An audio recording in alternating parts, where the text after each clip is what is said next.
I was down east. Daughter moved to Nova Scotia. I went and helped her set up her house out in the country. I finished laminating. Like I said, I got it to about half an inch.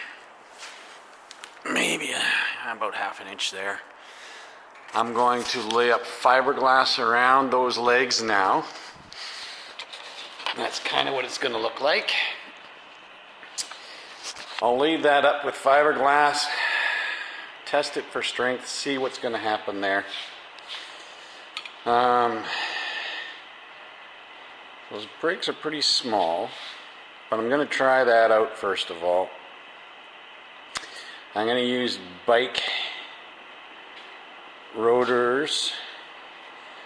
That'll be mounted something like that. And I'm going to get a caliper on there and see if that works.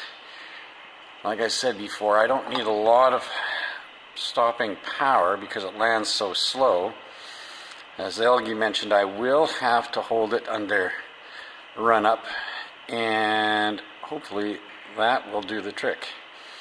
If not, you can always upgrade the brakes. That's not a huge issue. I don't know if I showed you this here.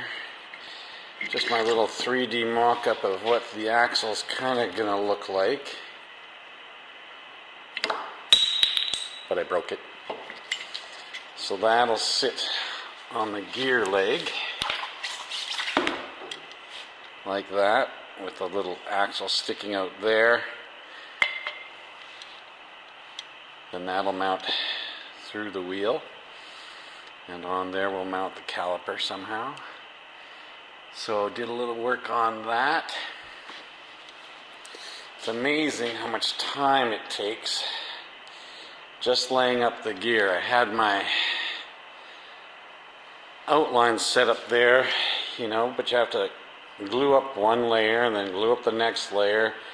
I did one at a time. I didn't want to, I could have done all 6 layers or so all at once, but that would have been a real struggle. I don't think I could have. Well, I could have, because I took each layer and I would put it in the saucepan there and steam that for a while to get that bend, and then get that bend and get the other bend on the other side, and then the other bend on the other side. So for each layer I had to do each of those little bends. And I have this big boiler, but you can only put in so much of the leg into the boiler at a time to get that bend on it. So it all takes time to do that.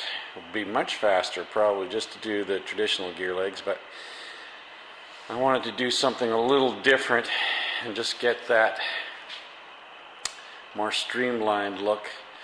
So underneath I won't have to worry about all the cross members and springs going underneath. It'll just be those laminated gear legs. So that's what I am working at today. I will get a bunch of fiberglass and start laying up fiberglass on there. Again, I don't know how much I'm going to do. There's not a lot out there. If anyone sees a good website on how thick to lay that up, I'd be interested. Working on the gas tank at the same time. So I've got a shape kind of like that. I'm going to sand it all down, get it smooth, and then lay that up as well with the fiberglass. And then, go from there. So that's what I'm working on. I got the bed sheet out again. So you've seen this one where I've put that little piece of wood in there to form it to come down there. So I had to do the same on the other side. And you can see, I can zoom in here. I just put the first thing on there, so I want it to be equal on both sides. You can see there's a little bit of a bump there that's not in that side. It's rounder over here. Got a little edge there, but that'll give me an idea of what I have to take off on that side anyway, just so that I can get it to look equal on both sides. It's always neat to see the bed sheet on, gives you an idea of what it's going to look like. So there it is without the bed sheet. And I went about this one a little more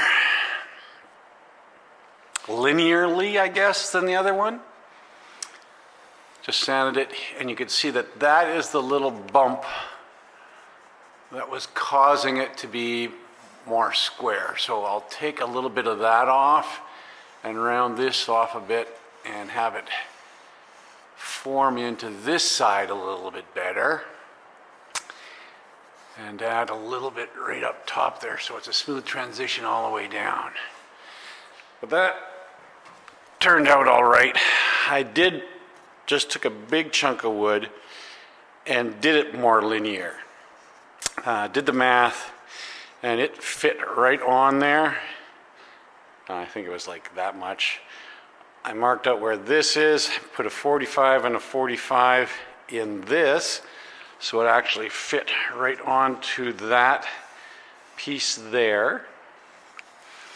Obviously, you got to come a little bit higher to match up with the top of the spark carry through there, but otherwise it's all right.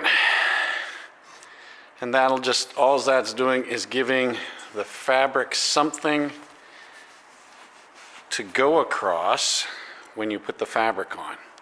You can see that little knobby there is what I'm getting in there, and I'll just sand that off so it's a smoother transition up.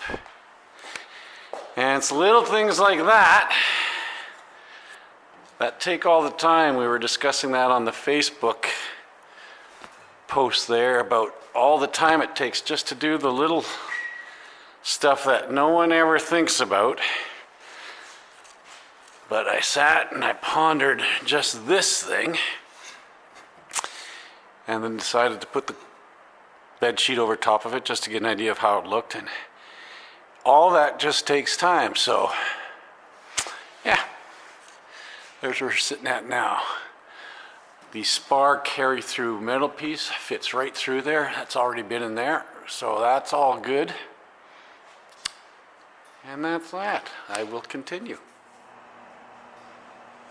Got the old bed sheet out again, just making sure that that joint looks good. You can't see the gusseting in behind there, and what you do see, it's a nice smooth corner on there, so that should work out just fine.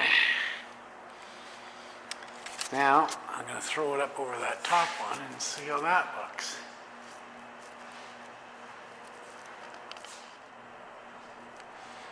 And that doesn't look too bad. I'm going to take a little bit off. I can see a little nubbin right there. Smooth that off, but I like that line coming down like that. That looks all right. This still needs to be worked. I haven't done anything with this just yet. I just want to get a basic idea, and that's looking all right there. That's a basic idea of how the fabric's going to fit on there. So that should work pretty good as well.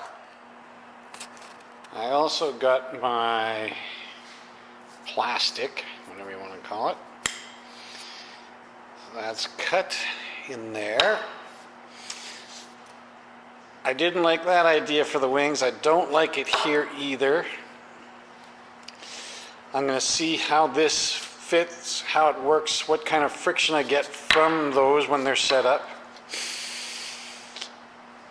If you remember on the wings with the torque tube that went through, I put bearings in there, so there was no friction whatsoever. So I just might do the same thing here.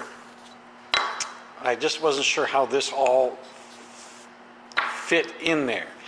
So I'm going to fit it first, and then I will see. This is going to go something like that, and something like that in there. I'll fit it, see how it works. That's for the stick. See what kind of friction there is there. And if I have to, or if I want to go to a bearing, I'll go to a bearing there and keep the friction to a minimum there. Then we've got a couple of more of these that will go on here and here for the torque tube going back. Now that torque tube comes this way. So the friction won't, the bearing's not going to do any good because the torque tube's going to be moving like this. And with these, I believe the torque tube spins. So that's why a bearing would be better there, because the torque tube, you're just moving it back and forth the tube, right? But then, as it goes, torque tube then is coming like this, going through and going through, you would need one of those so that the torque tube just slides on the plastic. Here, the torque tube is spinning on the plastic. So what I'll do is I'll put all this into place, and then I will make a decision then. This is the way the plans call for. But if I want to go with less friction, then I can set up some bearings on there.